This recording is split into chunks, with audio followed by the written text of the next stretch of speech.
안녕하세요. 현서의 소재 구독자 여러분. 오늘도 좋은 하루입니다. 광주는 지금 날씨가 선선한데요. 선선한 날씨이기 때문에 아직까지는 겉옷도 입을 수 있고 좋은 것 같습니다. 여러분들 사는 곳은 어떤가요, 날씨가? 저는 오늘 무척이나 이제 피곤한데요. 악몽을 꾸지는 않았는데 잠자리가 막 좋지는 않았습니다. 그래서 요즘 들어서 잠 같은 잠을 자지 못해서 많이 피곤한 상태입니다. 그래도 이 업무가 엄청 많지가 않아서 그거는 좀 다행인 것 같습니다. 네, 그럼 오늘 계속해서 읽어보도록 하겠습니다. 네, 제 2장이었죠. 제 2장 농경과 목축에 따른 음식의 정형화. 챕터 1 곡물이 가져다준 안정. 가열로부터 시작된 문명. 식탁 극장의 주인공은 약 20에서 50도의 중위도 지방에 닥친 혹독한 건조화와의 싸움 속에서 승리한 딱딱한 볕과 식물의 종자로 결정되었다. 특별한 이유가 있었던 것은 아니다. 마침 기후변화에 고전하고 있던 인간 사회의 주변에 있었던 것이 볕과 식물이었을 뿐이다. 역사는 그런 것이다. 나중에 언급될 사건들도 맨 처음은 모두 우연의 산물이었다. 그건 그렇고 생산성 높은 볕과 식물은 굉장한 명배우였다. 수많은 조연을 거느리고 식탁 극장에서 많은 레퍼토리를 연기해왔다. 그러나 명배우가 탄생하기 위해서는 나름의 무명 시절이 필요하다. 이 딱딱한 곡물 씨앗에게는 열을 가해 부드럽게 바꿔야만 하는 실현이 필요했다. 곡물의 변신을 도와준 것은 불이었다. 불은 세계 각지의 신화와 전승에 반드시 등장한다. 예를 들면 인도의 신 중에 불의 신 아그니는 인간과 가장 가까운 신으로 여겨졌다. 페르시아 신화에는 사냥꾼이 쏜 화살이 바위에 맞아 바위 속에서 불이 났다는 이야기가 나온다. 그리스 신화에서는 본래 올림푸스 신들의 소유였던 천상에 있는 태양불을 회양 줄기 안에 숨겨서 훔친 프로메테우스가 인간을 신과 비슷한 존재로 만들었다는 이야기가 있다. 프로메테우스는 인간에게 불을 주었다는 이유로 제우스의 활을 사서 코카서스 산 기슭의 바위에 쇠사슬로 묶여 독수리에게 간을 조이는 중벌을 받는다. 프로메테우스에 관해서는 이런 이야기도 전해진다. 어느 날 신과 인간이 제물인 동물의 고기를 서로 나눠 가지게 되었다.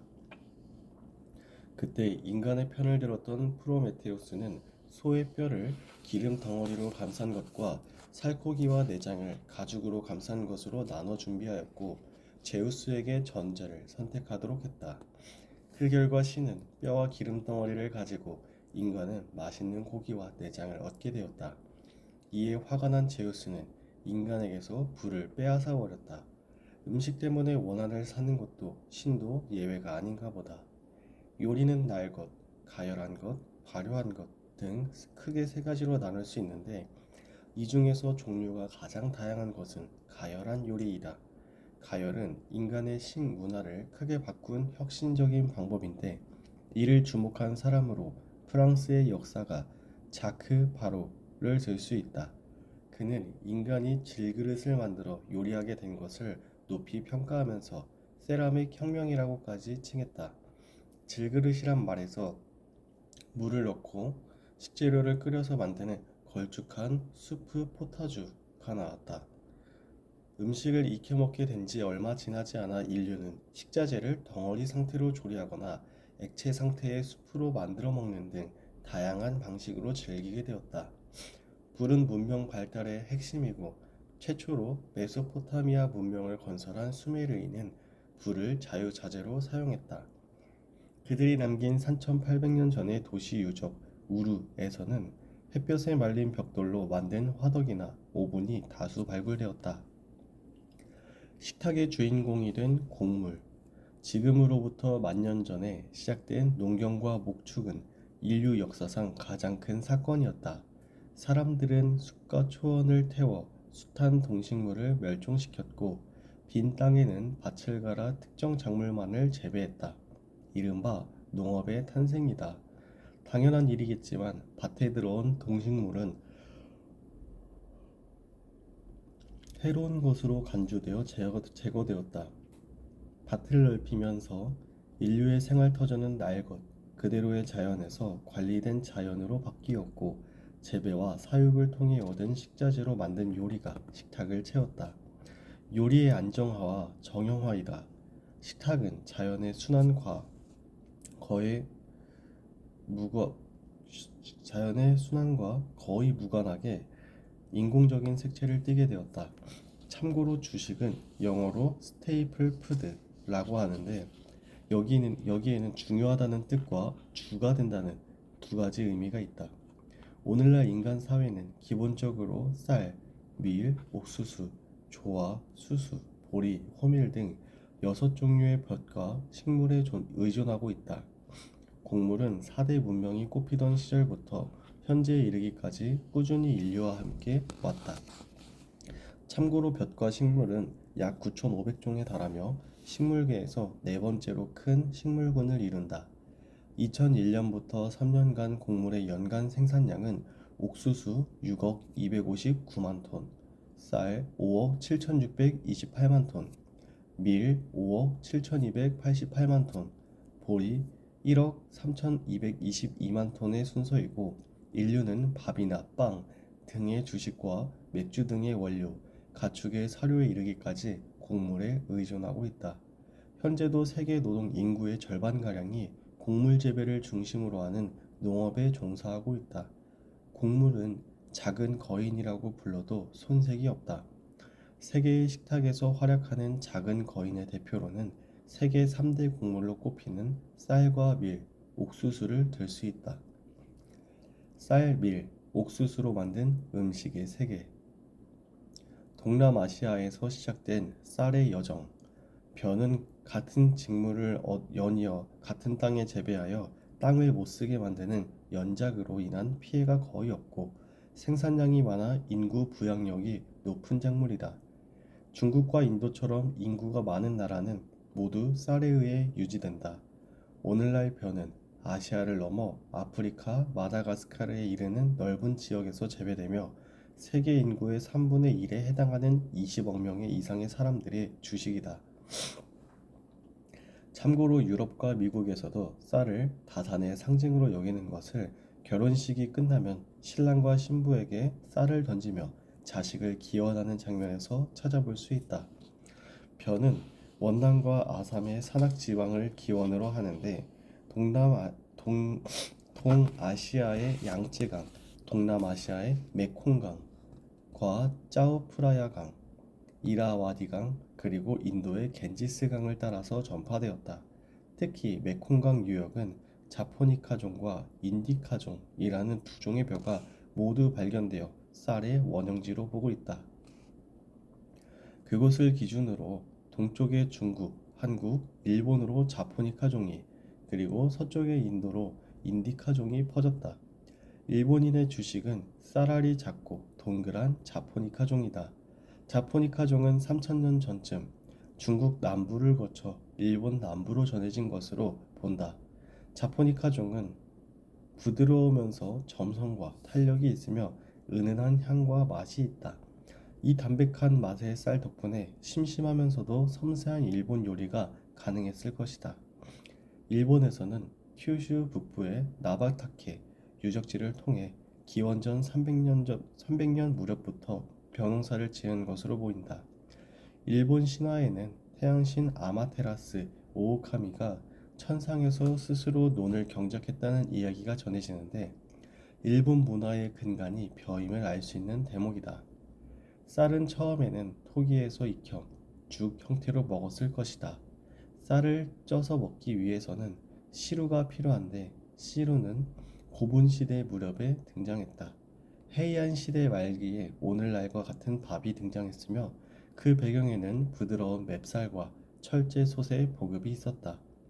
또한 쌀을 끓여 삶은 뒤 볶아야 하는 3단계의 조리 과정이 필요한 볶음밥의 경우에는 마지막 단계에서 고온을 버틸 철솥이 반드시 필요했다. 중국에서는 처음에는 자포니카종이 재배되다 11세기 무렵에 베트남 남부로부터 인디카종에 속하는 참파벼가 들어왔다. 가뭄에 강하고 2달 안에 수확할 수 있다는 장점이 컸기 때문에 자포니카종을 내몰고 강남 지방 논의 80에서 90%가 참파벼로 바뀌게 되었다. 인도에는 아삼 지방을 경유해서 가느다랗고 퍼석퍼석한 인디카종의 쌀이 전해졌다. 2700년 전부터 1700년 전 사이의 일로 추정된다. 인도에서는 쌀의 특성을 반영하여 기름에 볶은 독특한 조리법이 개발된다.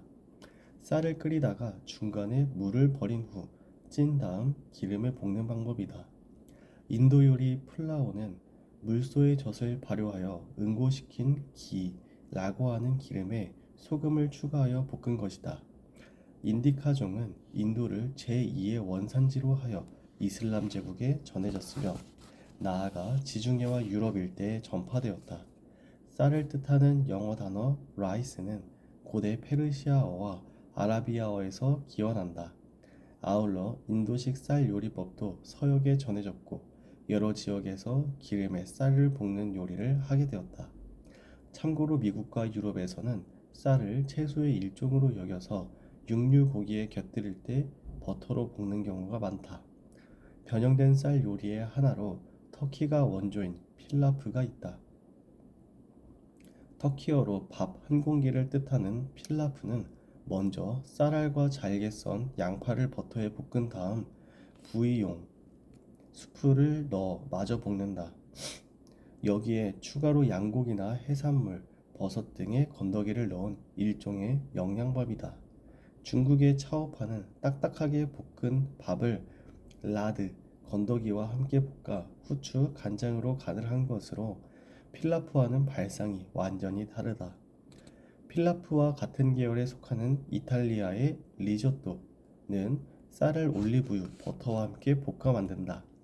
스페인 동부의 발렌시아 지방을 대표하는 요리 빠에야는 일찍이 이베리아 반도를 지배한 이슬람 문화의 영향을 강하게 받은 요리로 쌀과 건더기를 올리브유로 볶은 후 수프를 추가해 볶는다. 지역마다 쌀 요리법도 조금씩 다른 것이 흥미롭다. 쌀이라는 같은 재료가 들어가도 소비하는 양식에는 저마다 역사가 반영되는 법이다. 건조지대를 지탱해준 밀. 밀은 껍질이 딱딱하기 때문에 가루로 만들어 먹을 수밖에 없었다. 매우 손이 가는 일이 아닐 수 없다. 그래도 좋은 점이 있었다. 밀을 가루로 만들자 발효가 쉬워진 것이다. 밀은 효모균이 방출한 가스를 반죽에 담아주는 역할을 하는 글루텐의 함유량이 다른 곡물보다 월등히 높기 때문이다. 인도, 파키스탄, 이란의 난, 이라크, 시리아, 이집트의 탐나와 서양의 빵 등은 모두 밀반죽을 발효해 만든 것이다. 일제기 고대 이집트에서도 밀을 발효시켜 부풀린 빵을 먹었다. 이집트의 빵은 제빵사가 대량으로 빵을 굽는 작업을 하다가 깜빡하고 넣지 않아 발효가 일어난 반죽을 구워봤다가 알게 된 우연의 산물이다. 이집트는 나일강의 선물이라는 말이 있는 것처럼 나일강의 은혜를 입어 밀을 경작했고 밀은 풍요로움의 상징이었다. 풍작의 여신 이시스가 머리에 밀을 이고 있는 것도 우연은 아니다. 고대인에게 있어 울퉁불퉁한 돌 사이에 나달을 넣고 갈아 으깨는 작업은 뼈를 깎는 고된 작업이었을 것이다. 공장을 영어로 밀이라고 하는데 이 말의 본래 뜻은 맷돌이며 제분이야말로 인류 역사상 제일 오래된 작업이라는 점을 반영한다. 사람의 힘으로 나달을 가는 원시적인 제분법이 맷돌을 이용하는 제분법으로 바뀐 것은 로마 제국 시대부터였다. 맷돌은 중앙아시아를 거쳐 전한 시대에 중국으로 전해진 뒤 동아시아에 알려졌다. 기원전 2000년경에 빵을 굽는 가마가 등장했고 고온의 가마 내벽에 반죽을 붙여서 빵을 굽게 되었다. 고대 이집트에서는 피라미드 건설에 동원된 노동자에게도 많은 양의 빵과 맥주를 제공했다고 하는데 중왕국 시대에는 전문적인 제빵사가 등장하고 빵의 종류도 다양해졌다. 기원전 5세기에 이집트를 여행한 헤로도토스는 이집트인은 빵을 먹는 사람들이다 라는 기록을 남겼다. 이집트 빵의 품질이 좋다는 사실은 주변 세계에 널리 알려질 정도였고 그 가짓수도 40종류에 달했다고 한다. 독일의 역사학자 빌헬름 치르의 빵의 역사에 따르면 고대 이집트에서는 관리의 급료로 연간 360잔 정도의 맥주, 900개의 하얀 빵, 36,000개의 일반 빵이 현물 지급된 사례가 있다고 한다. 파라오가 여행을 떠날 때면 수만 개의 빵을 구워 왕과 시종들이 여행용으로 지참했다고 한다. 좋은 빵을 굽는 기술은 대도시에만 있었다고도 한다. 아메리카 대륙의 보물, 옥수수. 콜럼버스가 1492년에 신대륙에서 스페인으로 가져온 또 다른 볕과의 곡물, 옥수수는 안데스 산악지대가 원산지이다.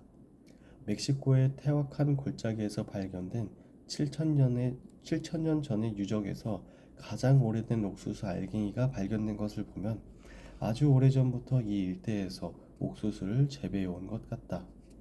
마야 문명부터 아즈텍 제국, 잉카 제국에 이르는 신대륙의 문명은 옥수수에 의해 유지되었다고 해도 과언이 아니다.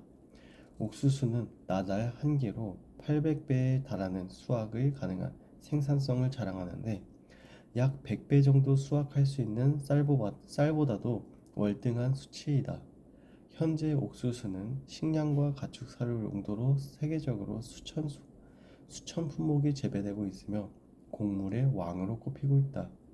옥수수를 사용한 요리로는 스위트콘에 베샤멜 소스와 우유를 넣고 소금과 후추로 간을 한 콘스프와 멕시코 요리인 또르띠아 등이 있다. 또르띠아는 옥수수 가루를 개어서 만든 반죽을 원형으로 얇게 늘린 뒤 도자기로 된 판 위에서 평평하게 구운 빵이다. 여기에 고기, 해산물, 소시지, 치즈, 토마토, 아보카도 같은 다양한 재료를 넣으면 멕시코 농민이 간식으로 먹는 타코스가 된다. 또르띠아는 아즈텍 제국에서 텔락스칼리라고 불리던 전통 요리에서 나온 말인데 원래는 말린 옥수수 가루를 연한 석회수로 처리한 후 갈아서 점성이 있는 반죽으로 만들었다고 한다. 육식의 주인공이 된 돼지와 왕, 고기의 유혹. 인류는 주위에 사는 짐승이나 물고기를 잡아먹으며 단백질을 보충했다. 인류학자 마빈 해리스는 애틀랜타 대학의 보이드 이튼과 멜빈 코너의 논문을 토대로 인류의 신체는 오랜 기간에 걸쳐 하루에 약 788g의 살코기를 먹도록 적응해 왔다. 그 양은 현재 미국인 한 명이 평균적으로 소비하는 소, 돼지, 양, 염소 등의 고기 총량의 4배에 달한다 라고 적었다. 곡물의 등장 이후에도 짐승과 물고기에 대한 의존은 변함이 없었고 고기에 대한 사람들의 갈망은 계속되었다. 목축과 농업과 거의 같은 시기에 시작되었다. 농경을 시작한 인류가 몇몇 동물을 사육하면서 고기와 젖을 얻을 뿐 아니라 일을 시키고 의복의 원료로도 쓰이는 등 다방면으로 이용한 것이다. 그러다가 점차 관리가 쉬운 특정 동물의 고기에 의존하는 경향이 강해졌다. 농업 사회에서는 보조적으로 목축이 있지만 중위도의 건조한 초원에서는 가축의 사육에 특화된 유목민 활동이 두드러졌다. 인류가 식용으로 이용한 주된 가축은 돼지, 양, 염소, 소, 오리, 닭, 칠면조 등이다. 현재 지구상에는 약 7억 마리의 돼지, 약 12억 마리의 양, 약 4억 8천만 마리의 염소, 약 13억 마리의 소, 약 6천만 마리의 말, 약 1억 마리의 오리, 약 60억 마리의 닭, 1억 마리 이하의 칠면조가 사육되고 있다. 이것들이 요리로 모습을 바꿔서 식탁극장에 등장했다. 육식에 대한 금기. 사람들이 닥치는 대로 고기를 먹었던 것은 아니다. 역사적, 종교적 특정 고기를 종교적으로 특정 고기를 피하는 모습이 자주 발견된다. 이러한 풍습은 유목민인 몽골인이 물고기와 닭고기를 먹지 않았던 것처럼 습관적으로 특정한 것을 피하는 기피와 종교적인 이유로 먹는 것을 피하는 금기라는 두 종류로 나눌 수 있다. 금기는 폴리네시아어로 성스러운 것이라는 뜻의 타부 혹은 타프라는 말에서 유래하며 초자연적인 힘을 가진 것에 대하여 사회적으로 엄격하게 금지하는 특정한 행위 또는 만지거나 입 밖으로 내뱉어서는 안 되는 사물이나 사건이라는 의미이다. 금기라는 말은 영국의 탐험가 제임스 쿡이 여행기에서 처음으로 언급했는데 그 후 세계적으로 유명해졌다. 육식에 관한 금기로는 이슬람교와 유대교의 대지, 힌두교의 소유대와 기독교, 이슬람에 많이 알려져 있다. 힌두교도에는 소가 3억 3천만 명의 신이 깃들어져 있다고 보고 소고기를 기피하고 소에서 나오는 것은 모두 신성하다고 믿었다. 이에 반해 유대교와 이슬람교에서는 돼지고기를 부정한 것으로 여겨 피했다. 그 이유로는 여러 가지 설이 있지만 확실하지는 않다. 돼지를 역병의 매개로 여겼다거나 유대인 일부가 이주해서 살던 이집트에서 돼지를 사육하는 일을 천민이 했기 때문에 라는 썰이 있다.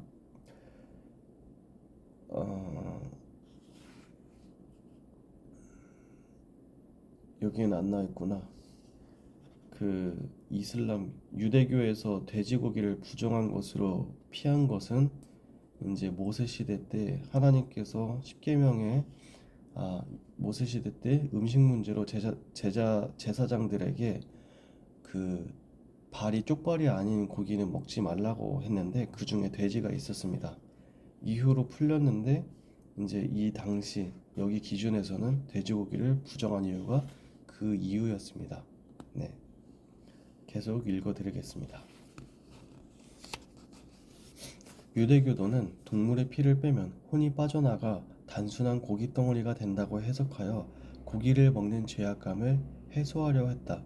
하지만 피를 안 뺀 고기를 입에 대는 일은 없었다. 다만 크게 삼가서 그 피는 먹지 말라. 피는 그 생명인즉 네가 그 생명을 고기와 함께 먹지 못하리니 너는 그것을 먹지 말고 물같이 땅에 쏟으라고 기록되어 있다. 동물에게서 뺀 피는 신에게 바치는 곡물로 보존되어 제단에 부어졌다. 일조 시간이 짧고 토양이 메마른 유럽에는 이러한 관습이 없었다. 하지만 가축을 고깃덩어리로 바꾸는 푸주간 주인은 비밀스러운 일을 수행하는 특권을 지닌 직업으로 여겨져 존중되어 왔다. 사람들은 푸주간에 특별한 능력이 있다고 믿으며 안심하고 고기를 먹었다. 채소가 부족한 몽골 고원에서는 가축의 생피가 중요한 비타민과 영양 보충의 수단이었다. 몽골인은 가축의 피를 창자에 넣고 가열해서 먹었다. 마르코 폴로는 동방 견문록에서 하루에 약 70km에 달하는 속도로 머나먼 원정길을 떠나는 몽골군이 목적지까지 가기 위해서 한 사람당 18마리의 말을 끌고 갔으며 허기가 지면 말의 혈관을 찔러 나온 피를 마시며 행군을 이어갔다고 썼다. 한편 칭기스칸이 모든 몽골족의 관습법을 통합하여 만든 위대한 야사, 즉 몽골 대법정에는 짐승을 먹을 때는 사지를 묶고 배를 갈라 짐승이 죽기 전까지 손으로 심장을 압박해야만 한다. 이슬람교도처럼 짐승의 머리를 잘라 죽이는 자는 마찬가지로 머리가 잘려 살해당할 것이다 라는 규정이 있다. 심장을 압박하면 영혼이 빠져나간다고 믿었기 때문이다. 칭기스칸은 이슬람교도의 관습이 몽골에 퍼지는 것을 막고 자신들의 전통적인 식습관을 유지하려고 했다. 이거 좀 끔찍한데요? 잘 보니까 짐승을 먹을 때 사지를 묶어두고 배를 가른 다음에 죽기 전까지 심장을 압박하고 있는다고 합니다. 굉장히 잔인한 장면입니다. 생존을 위한 것이라고는 하지만 동물의 생명을 빼앗는 일에는 심적인 고통이 따른다. 함께 생활하는 가축이라면 그 고통은 배가 된다.